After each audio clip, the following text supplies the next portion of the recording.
Bueno, buenas noches, amigos. Qué bueno que están con nosotros una vez más a una de nuestras sesiones de casos interesantes de patología mamaria. Son solamente dos casos que les voy a presentar, pero muy interesantes, muy complejos los dos.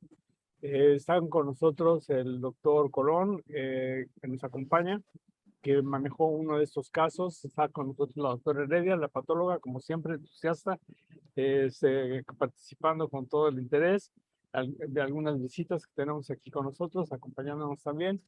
Y bueno, les voy a presentar entonces dos casos. Doctor Ornelas, muchas gracias. Buenas noches. ¿Cómo estás? ¿Bien? Hola, hola, hola, buenas noches. Alfredo, manifiéstate más, Alfredo.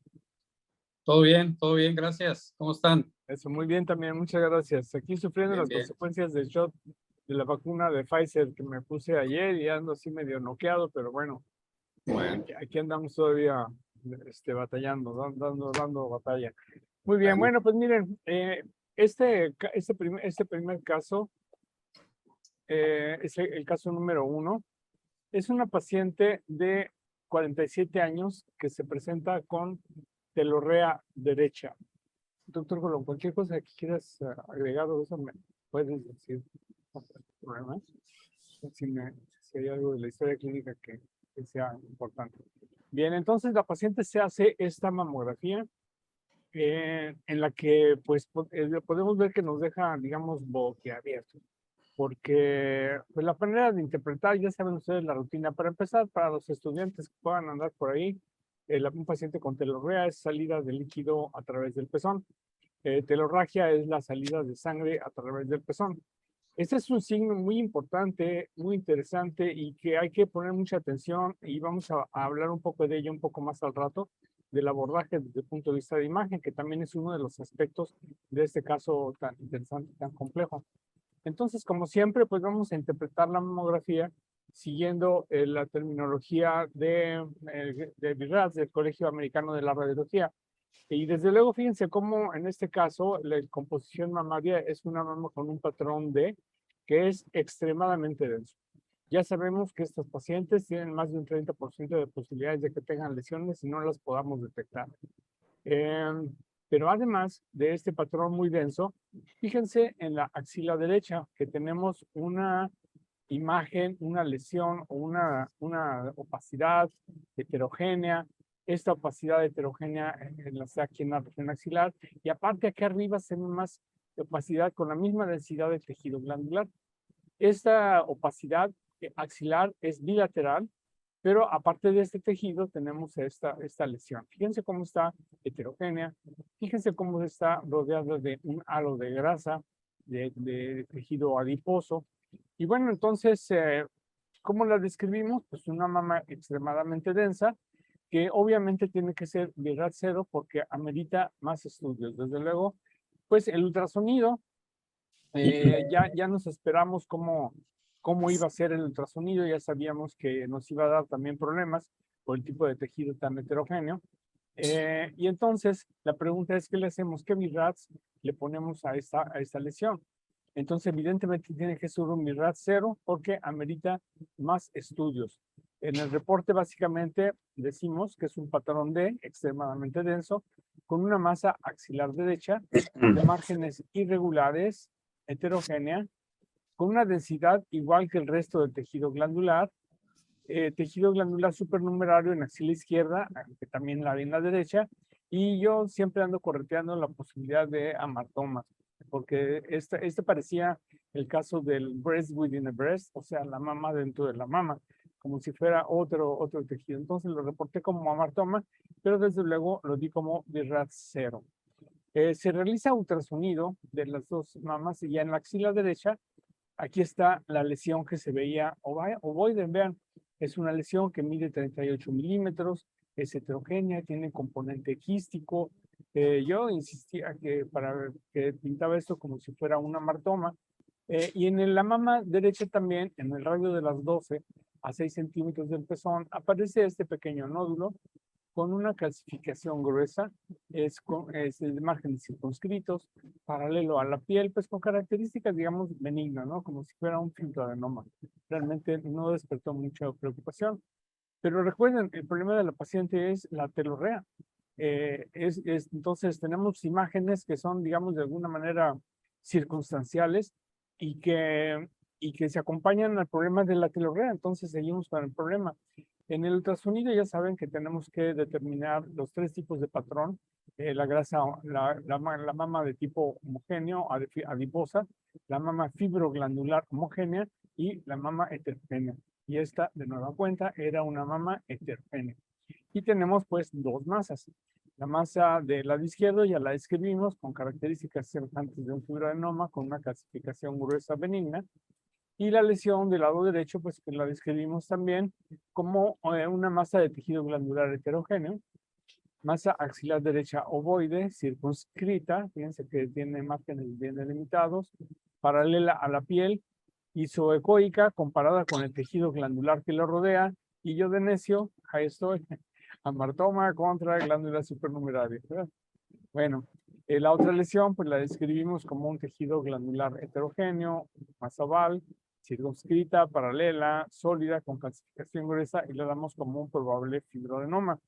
La pregunta aquí es, ¿qué BRAF le vamos a dar? Aunque estas lesiones parecen benignas, seguimos con el problema de la telorrea, seguimos con el problema de unas mamas extremadamente densas que sabemos que pueden tener ocultas lesiones que no vamos a ver en ninguna de estas 2 modalidades. Por lo tanto, por cierto, también le hicimos tomosíntesis cuando se le hizo la mamografía.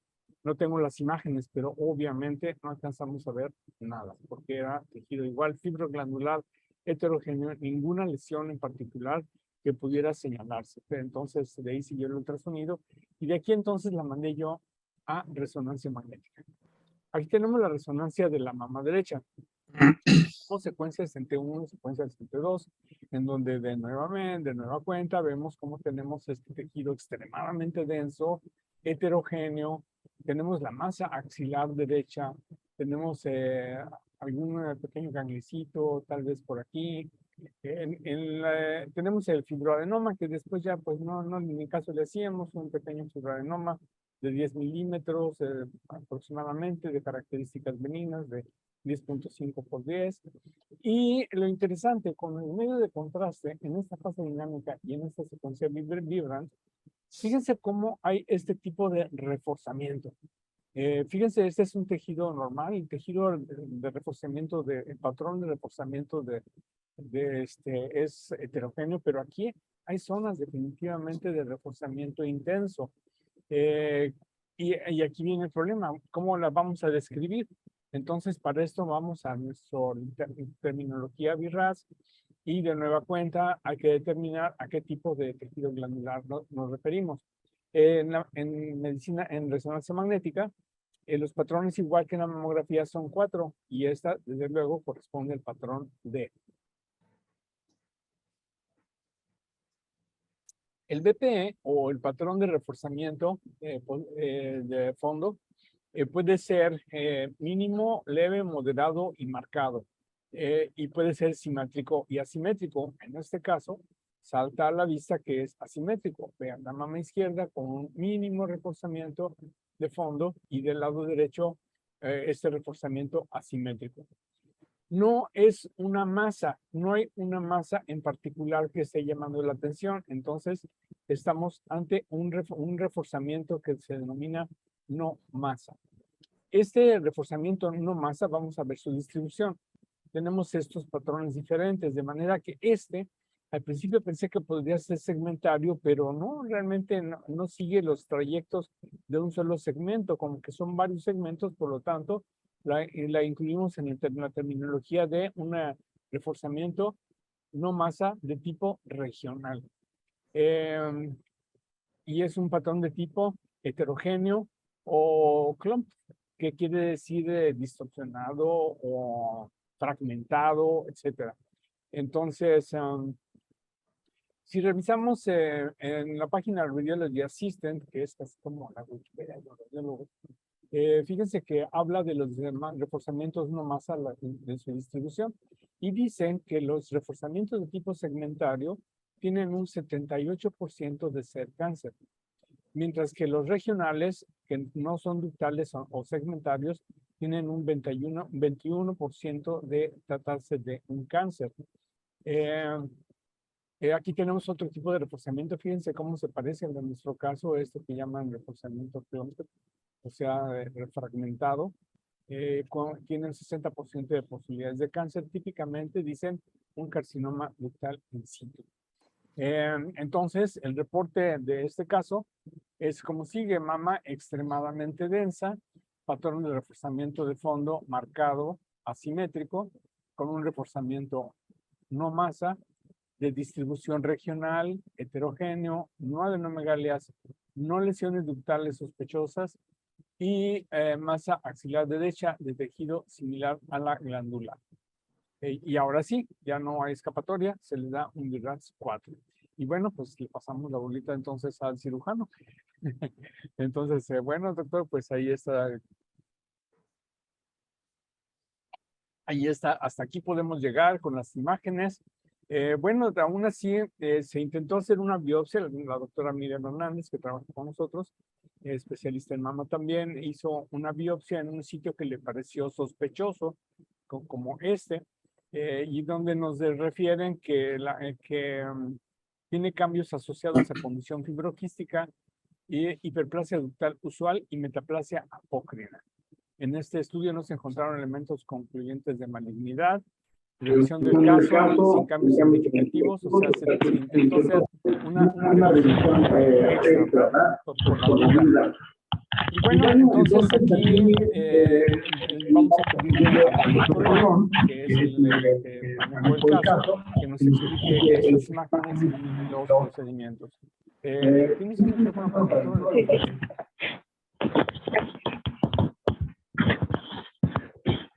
A este punto, no sé, antes de que empiece el doctor Colón, si alguien quiera hacer algún comentario por el chat o personalmente, si quieren levantar la mano, hacer algún comentario hasta donde vamos. ¿Hay alguien aquí que quiera comentar algo? Saludos a todos, saludos. Agustín, buenas noches, qué bueno que estás con nosotros, como siempre. Doctor Alvarado, buenas noches. Raúl Roberto Sánchez dice que se distorsiona el sonido, espero que esté bien. A lo mejor es el COVID que nos está afectando. ¿Quién más? Se oye reverberancia, como que hay otro micrófono abierto, dicen. Ok,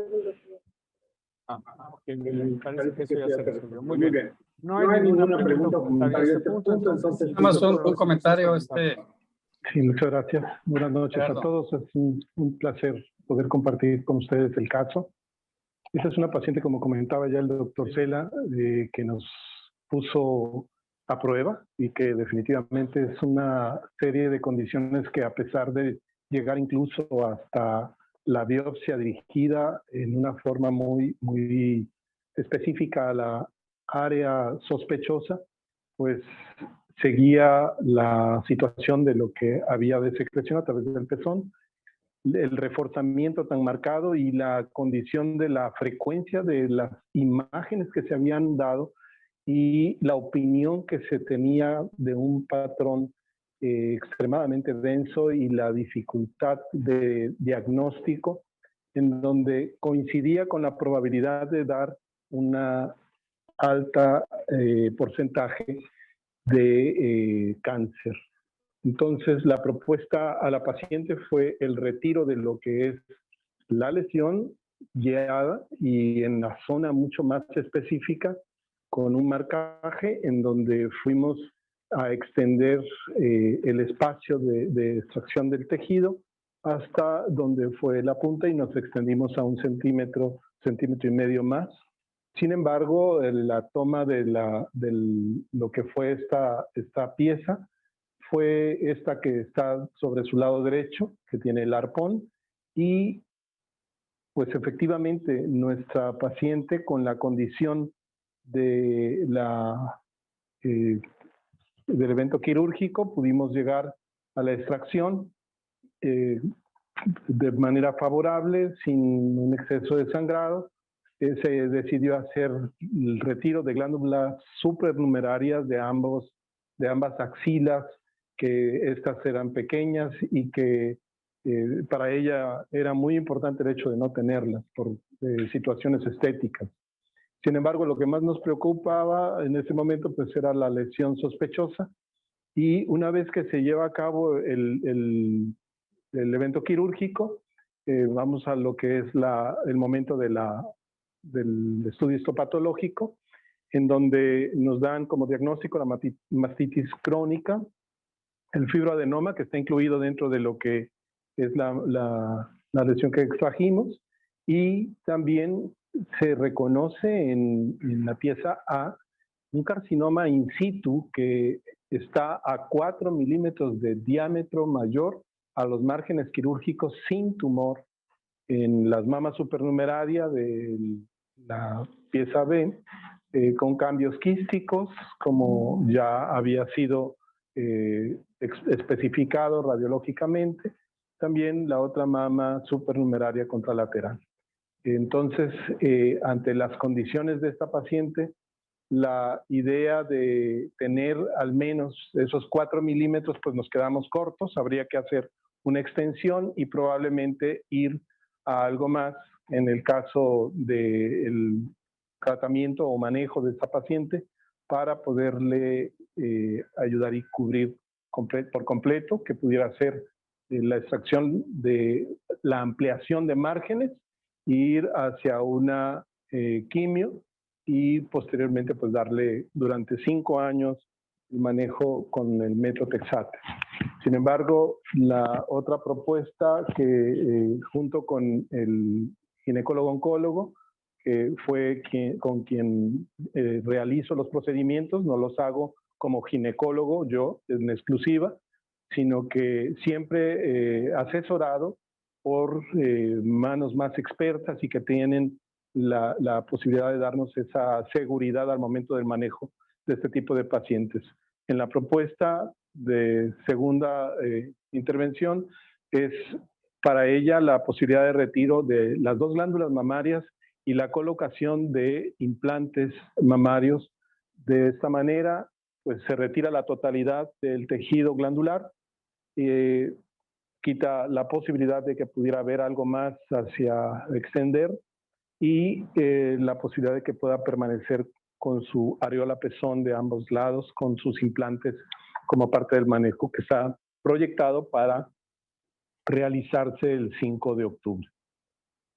Muy bien, muchas gracias, doctor. Doctor Heredia, con esta información, ¿hay algo que te gustaría comentar de este caso, algo que te llame la atención? Yo sé que conozco más. ¿Ya estoy invitado? Perdón, sí, muchas gracias, doctor Colón. Doctora Heredia, le comentaba si hay algo en este caso que pudieras comentarnos, algo que te llame la atención. Yo sé que con 2 imágenes pues no podemos mandar a la guerra, pero quiero decir del caso en particular, ¿qué opinas? Bueno, pues sí, efectivamente sí es difícil hacer diagnóstico con esa imagen, aun de que está representativo lo que está plasmado ahí. Me llama la atención un poco el diagnóstico de mastitis crónica, porque sí es un capítulo la mastitis crónica. Entonces, como que sí me faltaría más información, pero entiendo que el objetivo era otro, ¿no? La búsqueda era de malignidad. Y ahí el carcinoma, pues sí está poniendo ahí el médico que es de 4 milímetros de diámetro mayor. A lo mejor sería interesante nada más conocer si es de alto o bajo grado, porque eso es importante para el pronóstico. Que me dice el doctor que es de bajo grado, que sería importante, ¿no? Pues, para la hora de poder dar algún pronóstico. Y pues sí está difícil por la situación de que es una mama tan densa poder ver otras zonas, ¿no? Poder determinar que esto es un foco nada más de esta lesión y que no sea multifocal. Es lo que me parece que es importante, que no es valorable radiológicamente por el tipo de mama que tiene, y que sí es un riesgo a veces hacer, a lo mejor como comentan, nada más una ampliación, sino que si no estamos viendo, probablemente tenga otros focos, y lo mejor es, pues, considero yo, que no soy cirujano, estamos prácticamente un tanto a ciegas, ¿no? Para poder hacer una resección de márgenes libres y nosotros poder asegurarles que tiene márgenes libres. Desde el punto de vista patológico, una vez que tiene el patólogo la pieza, ¿es difícil manejar toda la pieza y revisarla toda de...? Sí, lo que hay que hacer es abrirla el protocolo dice cada centímetro, se tiene que abrir completa así como un acordeón y dejarla fijar lo suficiente para que se endurezca y entonces poderla explorar tanto como visualmente como tocarla y encontrar las irregularidades, porque utilizamos las manos también para poder encontrar sitios donde, y más en unas mamas tan densas, bien difícil, pero vas haciendo un mapeo por cuadrantes y es la manera en la que encuentras la lesión, entonces ya después vas a irte sobre márgenes del sitio donde estás encontrando la lesión. Entonces es un mapeo al final. Eso es, muy bien, muchas gracias. ¿Alguien de la audiencia quiere dar alguna opinión hasta este momento? Alfredo Ornelas, ¿hay algo que te gustaría comentar? No, pues de son este muchas caso, cosas. por lo interesante que es. Sí, muchas cosas. Primero, es importante entender que la Tu oncología... micrófono, Alfredo. Sí, está activo. ¿Ya se me escucha? Sí. Está encendido el micrófono. Yo creo que es importante ahora, hoy en día, entender que el manejo oncológico de los pacientes se hace en grupos multidisciplinarios, donde participan el cirujano, donde participa el oncólogo médico, donde participa el patólogo, donde participa el radiólogo, donde participa el radiooncólogo, y la decisión terapéutica generalmente hoy la fundamentamos en grupos multidisciplinarios, porque la decisión básicamente entre una persona y dos, pues a veces puede quedar un poquito corto. Ese es el ideal en términos de calidad de atención médica. Y eso es muy importante pasarles el mensaje, ¿no? De que idealmente debe ser visto por un grupo multidisciplinario. La otra circunstancia, bueno, es que pues aquí la patología que estoy leyendo, pues el carcinoma es un carcinoma in situ de 4 milímetros, donde está muy claro que el margen quirúrgico es negativo y donde todo lo demás pues son cambios benignos. Entonces yo no le encuentro ninguna indicación para hacerle nada a esta paciente. Para mí está suficientemente tratada y no hay más que seguir, a menos que tengan otro tipo de orientaciones diagnósticas, pero esta paciente no considero que amerite ningún otro tipo de tratamiento. Aunque aún con las imágenes de la resonancia, porque acuérdate que Aún, esa imagen que no es una sola lesión que refuerza, sino que son múltiples lesiones que están reforzando, por un lado. la Y por resonancia, otro lado, como no se ha resuelto el problema de la telorrea. sí, Entonces, es otro exactamente. problema que está latente. Sí, es un problema latente, pero que no se ha hecho diagnóstico, porque no se mencionó las causas más importantes de telorrea, que es la ectasia ductal o la mastitis periductal. La causa de telorrea más habitual es ectasia ductal y no se ha confirmado por ningún método de estudio. Por lo menos yo no vi ninguna imagen por ultrasonido, resonancia, donde me hable de ectasia ductal. Entonces la telorrea es una... No la hay. No la hay, pues es que seguramente no hay una explicación. La telorrea en sí misma también hay que entender que puede ser espontánea y no espontánea. La telorrea que importa, la que realmente debe interesar es el sangrado, el sangrado y que sea espontánea. Si no es espontánea, no tiene trascendencia clínica. Ese era espontáneo, ¿verdad? Sí. Muy bien, Alfredo, muchas gracias.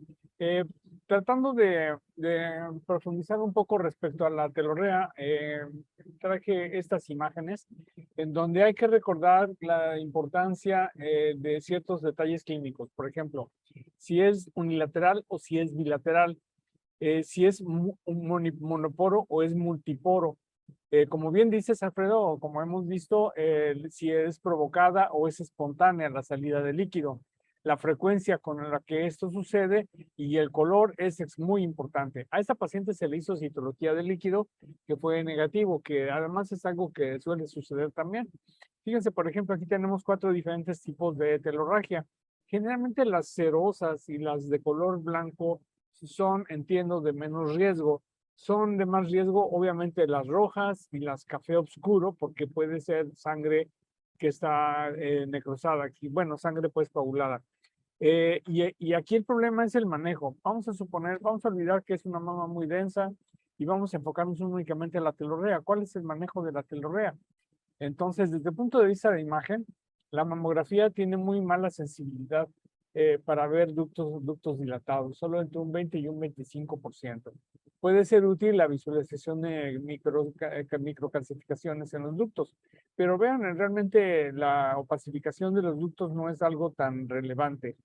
El ultrasonido sí puede manifestar la ectasia ductal, que no se vio en este caso, Cuando los ductos miden más de 3 o de 3.5 milímetros, he leído artículos que dicen de 4 milímetros, hay que buscar masas intraductales para descartar papilomas intraductales, papilomatosis, etcétera, como esta imagen. Y si esto es positivo, pues entonces sí se puede hacer una biopsia dirigida sobre esta lesión. La galactografía era el método de elección cuando era mi R3 era Röntgen. Realmente es muy complicada, es molesta para la paciente, tiene poca sensibilidad y si llega a demostrar, por ejemplo, un defecto de llenado en uno de los ductos, ¿cómo se hace la biopsia? O sea, ¿cómo diriges la biopsia? No la puedes dirigir con la galactografía, tendría que dirigirse solo si se ve con el ultrasonido. Entonces es un tanto complejo. La tendencia actual es hacer resonancia magnética que tiene mayor sensibilidad para patología de los ductos dilatados, como podemos ver en estas dos imágenes. Tiene una sensibilidad que va del 88 al 95%, con un valor predictivo negativo del 90%. Aún así, en algunos de estos casos, este artículo, por ejemplo, nos sugiere más o menos este manejo. Fíjense. Si tenemos un problema de telorrea, de descarga, se hace citología. De aquí nos vamos a la mamografía, que puede ser normal o anormal. Si la mamografía es normal, sigue el ultrasonido, que una vez más puede ser normal y puede ser anormal.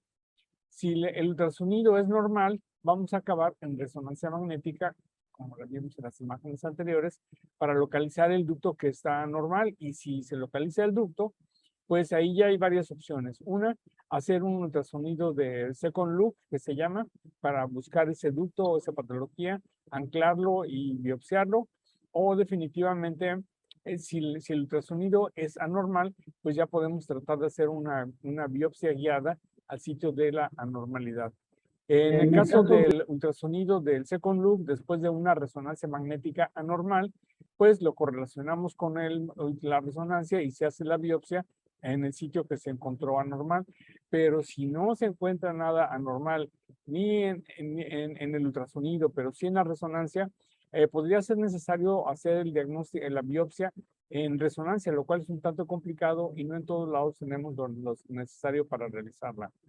Por otro lado, si la resonancia sale normal, entonces aquí tenemos problemas porque uno de los manejos es el de la escisión ductal.